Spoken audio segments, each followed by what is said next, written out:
hay un tema obligado que no era el que había pensado para comenzar, que es el alza del salario mínimo que acaba de anunciar el presidente Petro. De hecho, había estado conversando con Mauricio Cabrera sobre eso y ahorita con Pacho de Ru.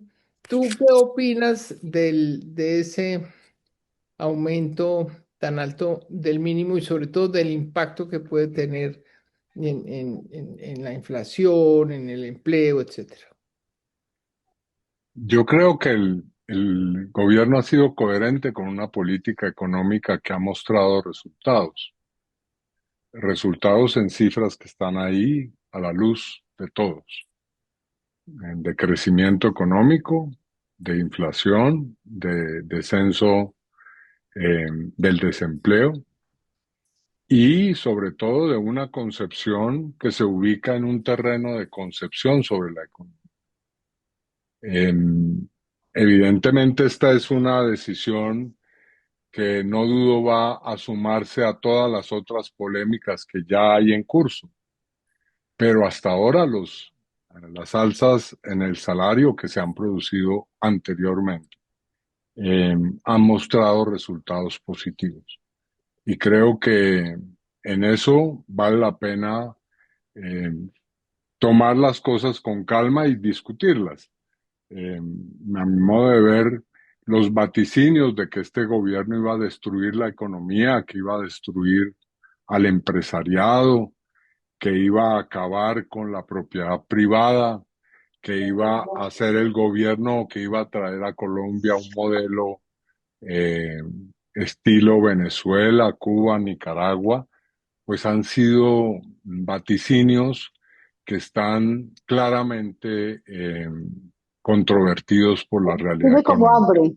Se podrá tener todas las diferencias con la orientación social del gobierno, pero no desconocer también lo que han sido sus logros. Iván, el problema es para los que estamos de acuerdo con la orientación del gobierno, pero nos parece que es una medida desafortunada esta.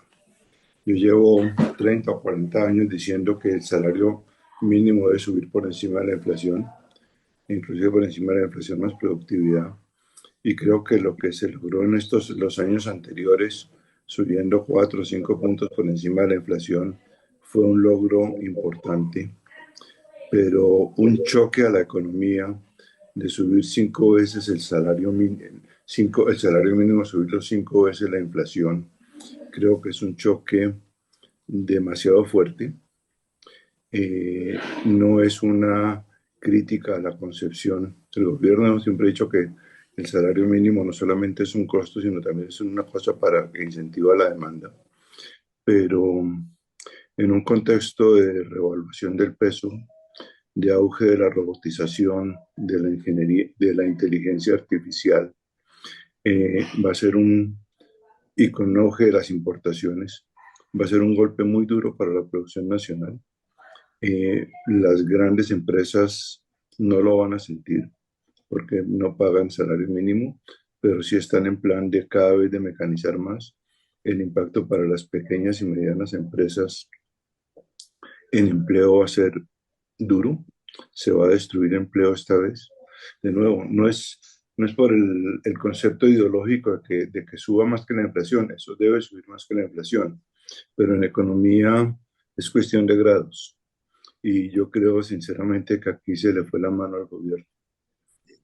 Me acuerdo hace años cuando yo estaba metido en econometría, estudiando economía a fondo, y trabajé el problema y recuerdo que tuve discusiones con economistas, amigos, y realmente lo trabajé, créanme, lo trabajé simplemente econométricamente, mucho más en economía pura y economía de mercado que en economía política.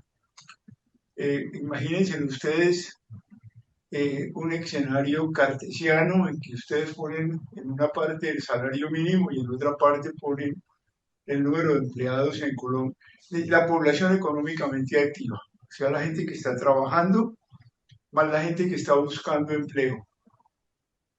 y siempre encontraba que cuando el salario mínimo sube significativamente, por supuesto más allá de la inflación y también más allá de la productividad estimada, se produce, pues sigue subiendo el salario y se produce una reversada en la población económicamente activa, en la gente que está buscando trabajo, en la gente que las familias tiran al mercado de trabajo porque no encuentran forma de solucionar los problemas comunes del colombiano que está vinculado a medianas, pequeñas y grandes empresas.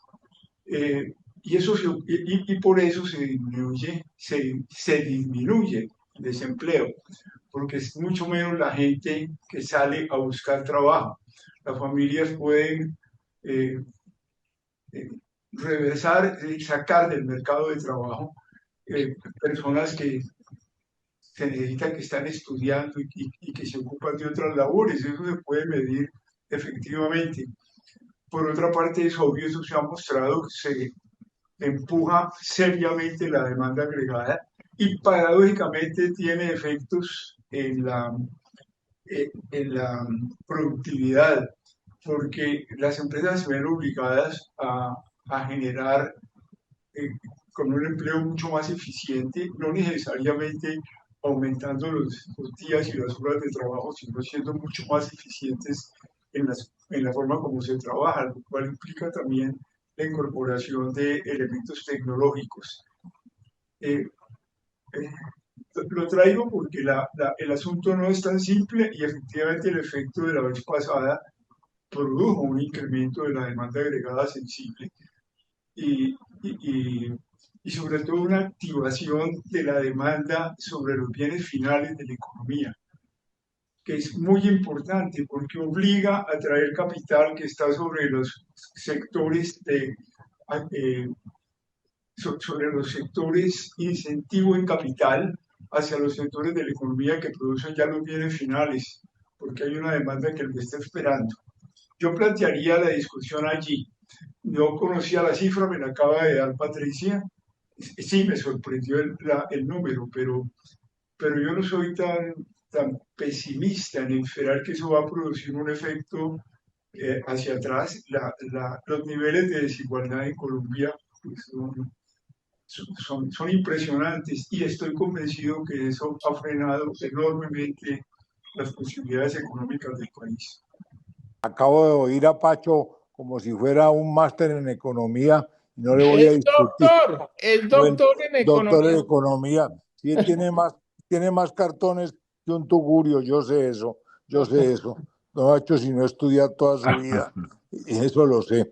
Lo que te quiero decir con esto, Patricia y los amigos, es que yo sí creo que romper el círculo de que el salario es el que te marca el desarrollo o el hambre de la gente, eso hay que suspender eso. Tenemos que dar un golpe y yo creo que yo estoy de acuerdo en la subida del salario.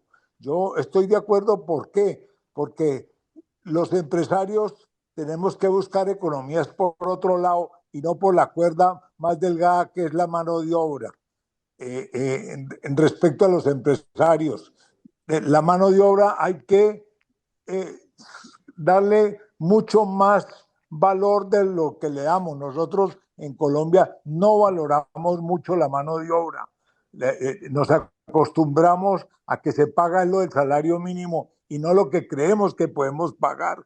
Hay empresas donde el salario no representa mucho dentro del valor de su producto final. Hay otras empresas pequeñas que sí las afecta, pero yo estoy plenamente seguro de que el Estado, el gobierno, tiene que entrar a ayudar a estas empresas. Por supuesto que hay mucho parafiscal, hay mucho impuesto colateral que está amarrado al salario mínimo, donde eso afecta al trabajador y no debe ser así. Yo creo que hay que desvincular totalmente el salario mínimo de otro tipo de afectaciones económicas.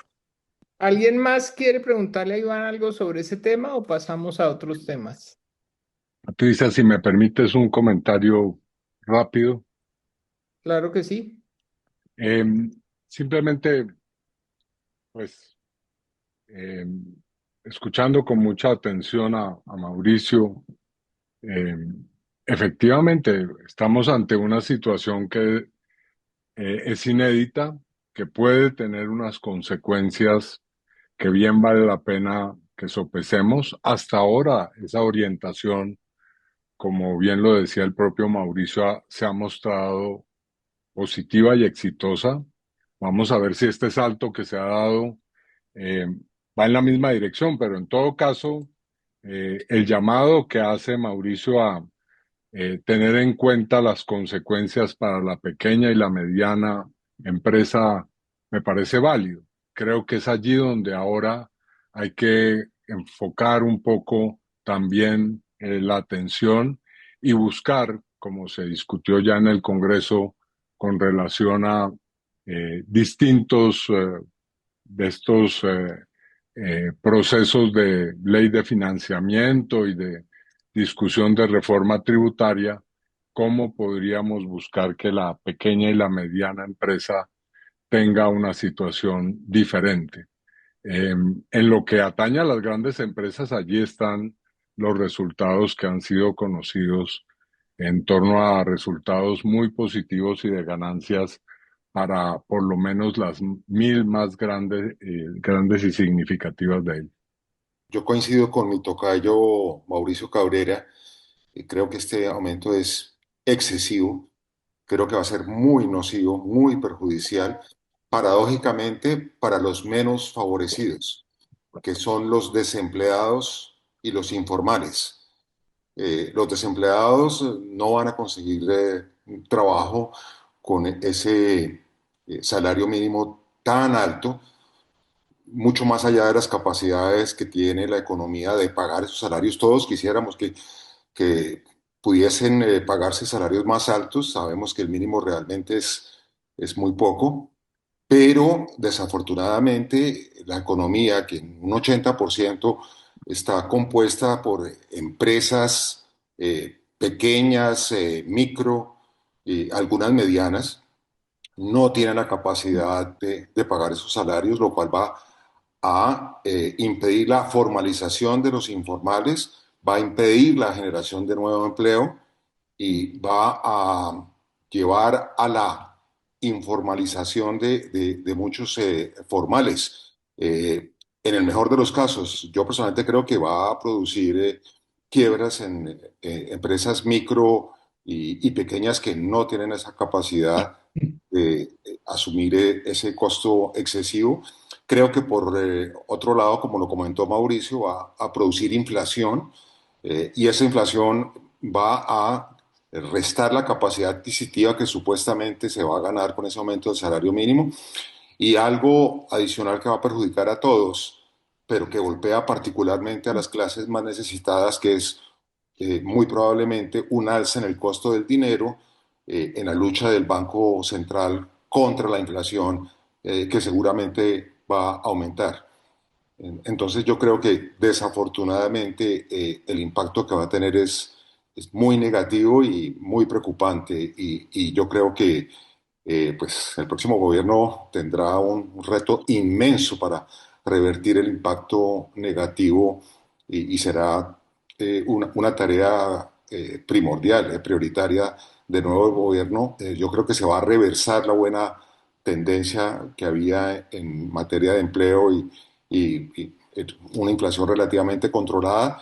Creo que la informalidad, que ya es muy alta, el 57, el 58%, va a aumentar y creo que los más perjudicados, paradójicamente, repito, van a ser las clases menos favorecidas. Creo que es un gran error de política macroeconómica y creo que vamos a ver las consecuencias relativamente pronto. Ojalá esté equivocado, pero soy francamente muy pesimista, reconociendo que la intención es buena, pero es que la economía no da para pagar esos salarios y muchísimo menos la economía de el millón y medio casi de pequeños y microempresarios que hay en el país que van a tener que despedir gente o pagarle salarios ahora informales por debajo de ese nuevo salario formal. Se habla mucho del efecto sobre el mercado laboral, pero es que hay cosas, el salario mínimo tiene incidencia en otras cosas que no las debería tener, pero que son, pero como están las cosas hoy sí las tiene y son perjudiciales. Por ejemplo, la vivienda, el precio de la vivienda de interés social se mide en salarios mínimos. Entonces, una vivienda de interés social va a aumentar por ahí 30 o 40 millones de pesos, más utilidades para los constructores y menos posibilidad para la gente de comprar la vivienda, sobre todo los que no ganan salario mínimo. Digamos, esa clase media, gente que se gana entre 2 y 5 salarios mínimos, son los que compran esa vivienda, van a quedar por fuera de eso. Las pensiones que están por encima del mínimo y que se ajustan por el IPC, con inflación van a ver perder su capacidad adquisitiva. Las finanzas públicas, todo esto va a tener un arrastre sobre todos los salarios del sector público, incluyendo los congresistas, ¿sí? Entonces vamos a tener aumentos en el Congreso, yo calculo por ahí del orden de 10-12%. ¿Y qué sentido tiene que a congresistas, magistrados, procuradores les aumente 10 o 15% el salario? Entonces, con las conexiones que tiene el salario mínimo con muchas otras variables de la economía, esto va a acabar teniendo un efecto que es regresivo en contra de la intención de redistribución que puede tener. Las buenas intenciones allí se van a ver opacadas y realmente puestas en contradicción con la realidad que va a pasar en otros sectores. Y eso mismo comentaba Patricia, Pancho de Ru antes de que entrara Iván y antes de que entrara Mauricio, que el rollo, Patricia, sí, déjame decir una palabra, porque es que mira, eso que acaba de decir Mauricio me parece que es un buen mensaje para Iván. sí, Ya que este gobierno ha tenido la audacia de tomar decisiones fuertes, sería el momento de quitar, no indexar las cosas del país con el salario mínimo, porque las Ese es multas un están tema. indexadas, las multas están indexadas con el salario mínimo, el salario de los congresistas están indexadas en salarios, el salario de los magistrados está indexado en salarios mínimos. Y eso hay que suprimirlo, porque si no, el efecto del alza en el salario mínimo hace un daño enorme. Y esa es una de las razones por las cuales no se deja tocar, porque produce unos efectos que desbordan completamente los intereses de proteger a la clase trabajadora. En fin, ahí lo dejo. Patricia, si me permites sí, un breve comentario. Por supuesto, bienvenidas esas discusiones. No sé hasta dónde, apreciado Mauricio Rodríguez, eh, esta afirmación de que el sector informal va a ser severamente golpeado por este aumento del salario mínimo pueda realmente eh, ser así. He estado discutiendo con economistas que señalan precisamente algo distinto, y es que la informalidad tiende también a pues reestructurarse con la posibilidad de empleos cada vez mejor pagos. Esa es una de las consecuencias que hemos visto en algunos sectores de la economía. Así que me parece que es una discusión que vale la pena hacer, pero más allá de ella y de las buenas ideas que aporta tanto Pacho de Rú como, repito, Mauricio Cabrera, a mi modo de ver vale la pena que discutamos eh, sobre lo social. Es decir, creo yo que ha sido un grave error en esta campaña y en general en la vida política del país no percatarse de que estamos en un momento distinto del debate político. Eh, Perdón, creo que hay un micrófono prendido. sí. Eh, eh, lo que decía es que eh, es un grave error no entender que lo social ha llegado para quedarse. Una dimensión que había sido tan sistemáticamente desconocida, tan olímpicamente negada, tan miserablemente atendida por muchos gobiernos anteriores, a través de la idea de que eh, ciertos asuntos hay que tratarlos con una buena voluntad caritativa por parte del Estado. No, resulta que hoy estamos ante una realidad distinta en el país. Hoy emerge e irrumpe con fuerza la idea de que el Estado debe tener una política social seria. Si se busca que otros problemas graves que tiene el país tengan alguna posibilidad de solución.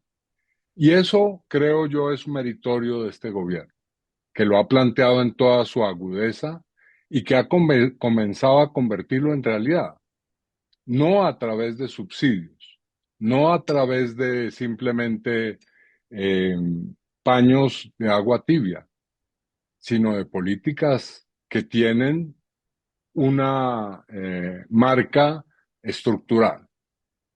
Entonces, vale la pena que esa discusión que es tan importante la hagamos con toda la calma del caso y con todo el criterio. Aquí no es una lucha entre ricos y pobres, quiero decirlo claramente.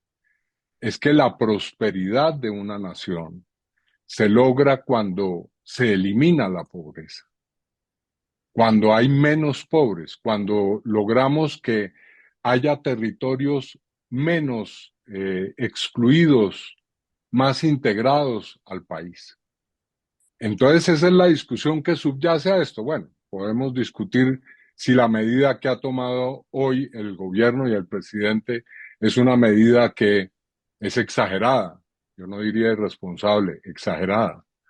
Podemos ver qué consecuencias nocivas puede tener para cierto tipo de sectores e intentar corregir. Pero lo que no podemos evitar y sobre lo que no podemos seguir cerrando los ojos y dando la espalda, es que aquí hay que pensar las cosas de una manera muy distinta. Y esa es la discusión que hemos planteado y sobre la cual a mí me parece que vale la pena romper clichés y entrar a discutir con argumentos, cifras y análisis de fondo. Kenneth, que lo vi por aquí, ¿quiere decir algo? Como gran empresario que es. Gracias, Patricia, gracias, Iván, por tu tiempo y a todos los que están participando. Realmente yo no me quiero referir digamos, al porcentaje del aumento, sino a algo que citó Iván, y es que señalaba que el Estado debe tener una política social seria. Y yo pienso que hay un compromiso de parte de todos, empresarios, formadores, la academia. Creo que todos tenemos claro que el país tiene unas enormes desigualdades y que tenemos que buscar mecanismos para superarlas. Pero precisamente una política social seria requiere de un diálogo. No, yo no veo esto como una decisión económica, lo veo como una decisión más que todo política, sin consideraciones económicas. Quienes pues tenemos familiares que vivieron la hiperinflación en Austria y en Alemania, sabemos las consecuencias que ha tenido ese fenómeno, sobre todo para las personas que no tienen activos y pues son nefastas. Entonces, lo que a mí más me preocupa de la decisión es cierto grado de improvisación.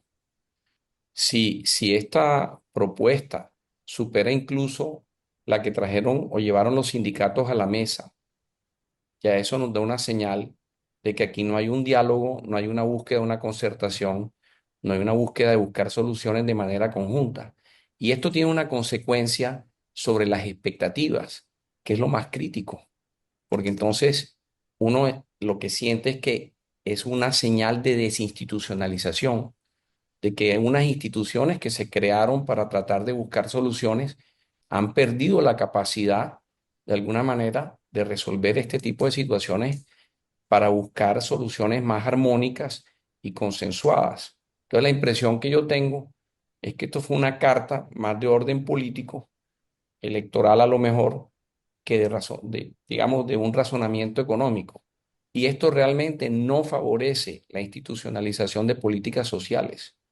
Eso se percibe y se va a ver más como un criterio de imposición, un decretazo no reflexivo que no atiende, creo yo, ni siquiera las propuestas que llevaron los trabajadores a la mesa.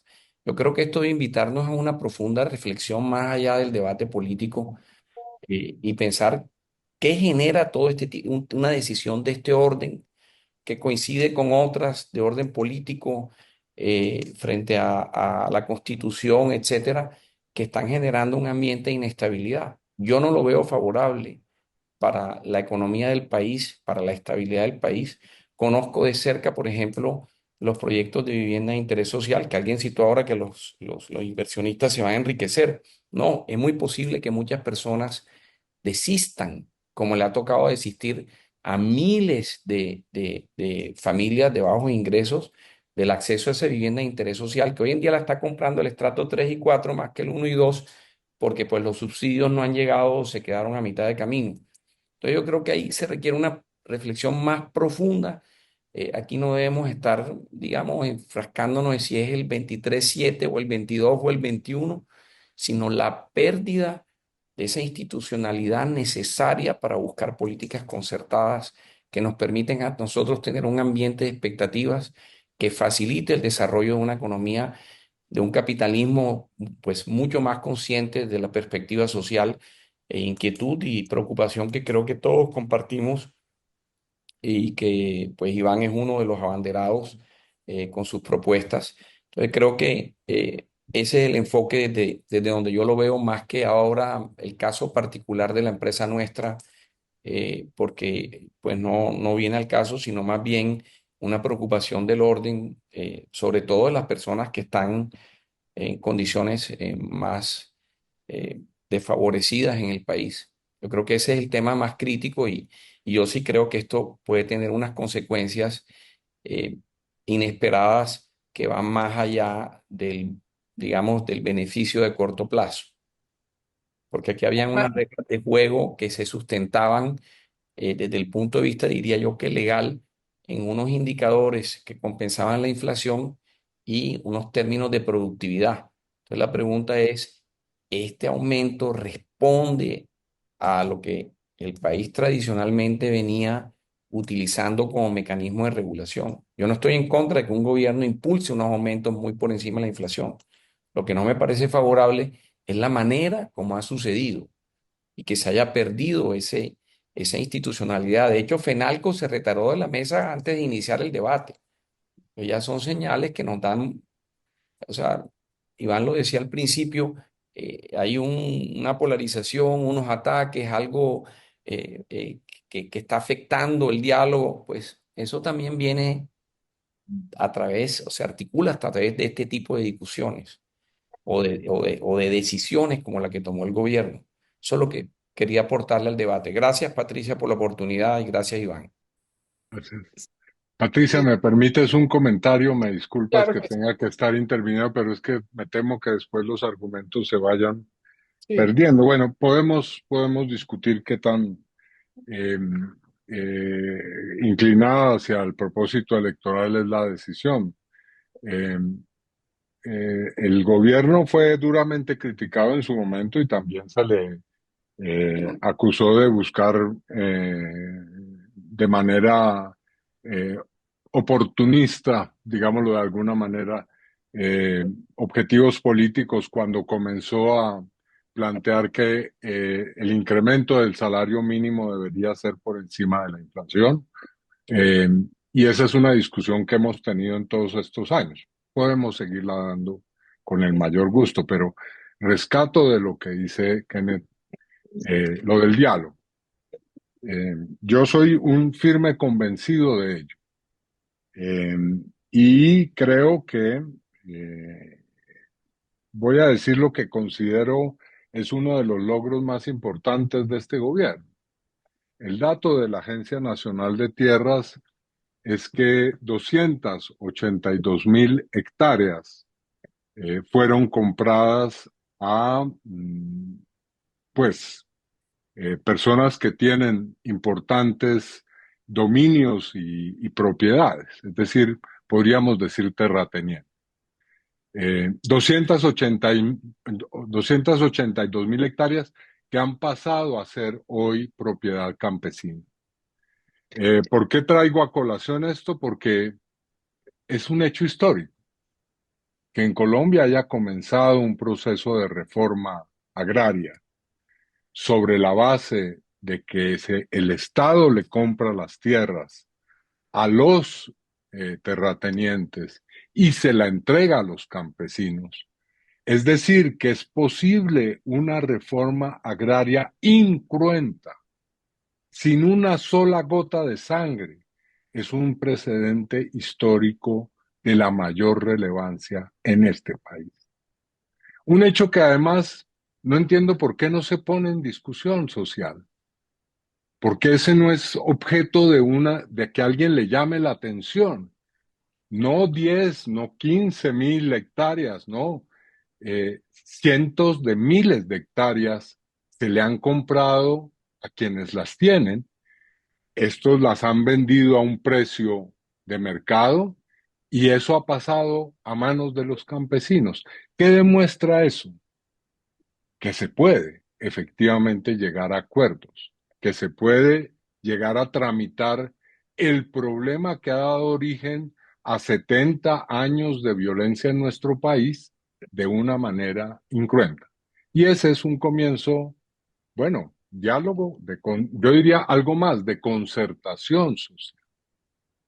Entonces, sí, si el reclamo es más diálogo, por lo menos yo, si llego a ser elegido presidente, lo impulsaré sobre la base de unos parámetros muy claros.